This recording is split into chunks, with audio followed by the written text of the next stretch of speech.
Hey there, it's been a couple of days since I last checked in. Thought I would check in again and talk to you about a couple of things today. The first, I was concerned that I was plateauing, meaning I had lost a bunch of weight initially and then it just kind of flattened out. As you can see in the chart here, it's been flat for a few days now, and I was like, well, geez, I haven't cheated. I'm not eating more or less of anything, and I'm just kind of doing what I'm supposed to do.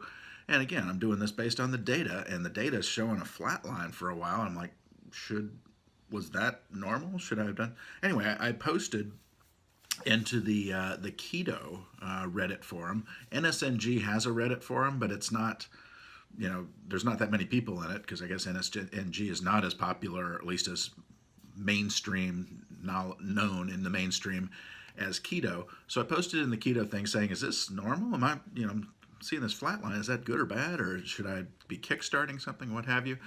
And I got some responses back, some of which were, hey, dipshit, read the FAQ, which is very helpful, thanks. So I did read the FAQ.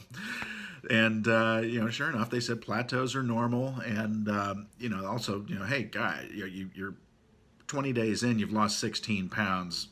You're doing all right. One person suggested, like, maybe you should recalculate your macros since you have lost 16 pounds.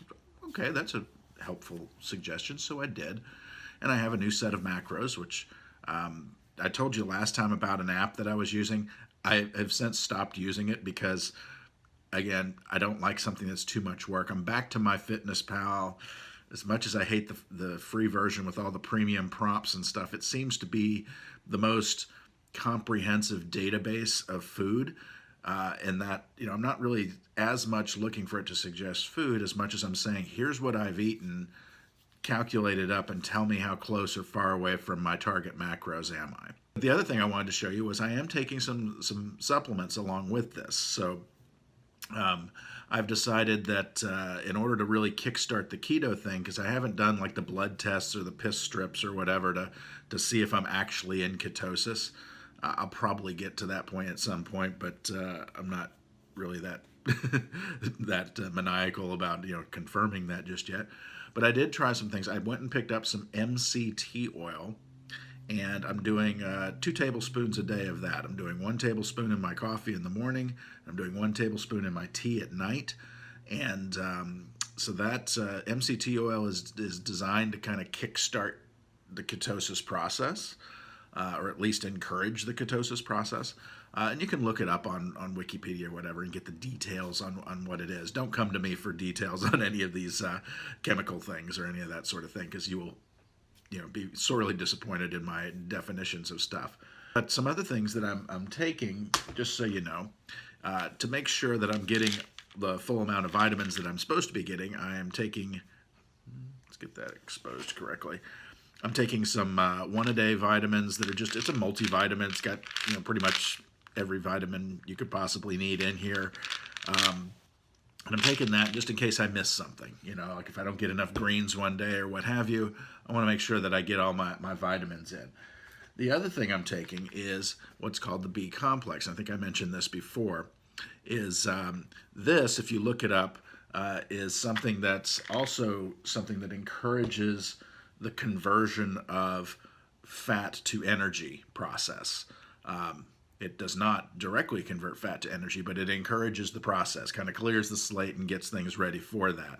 And so I'm taking one of those as well to make sure that the runway is clear. If you are in ketosis, you are eating fat, and I've got plenty of it to eat, so munch away right on here if you want. If you're hungry for fat, I got plenty of it right here. But to make that process easier on my body and to encourage that along.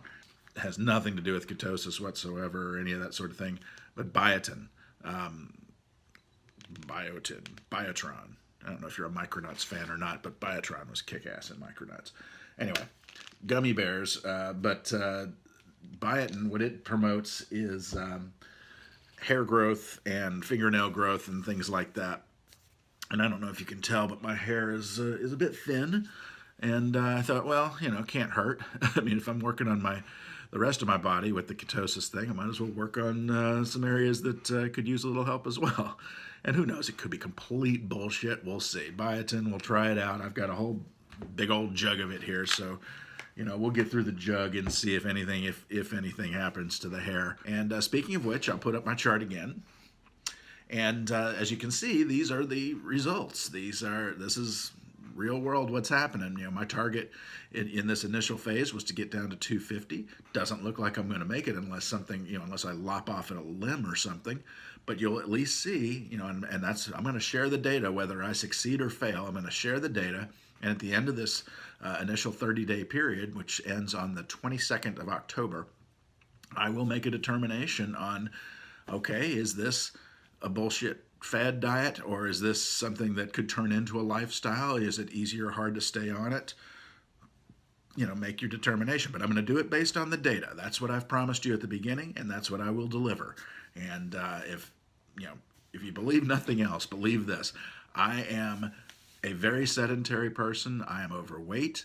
I've got a lot of bad habits when it comes to food and things like that. So if you're anything like me, even slightly like me, I am a good target, a good stalking horse or what have you to kind of base your decision on whether or not to go into a keto diet or try this out. Take a look at what it does for me. And I will be very honest with you, and I will give you a no bullshit assessment of this particular diet, which you won't get from a lot of other people that have sort of financial reasons to promote the keto diet. They're selling a keto product, or they're selling their website, or they're selling. I don't make any money off this YouTube thing. I don't intend to make any money off of it.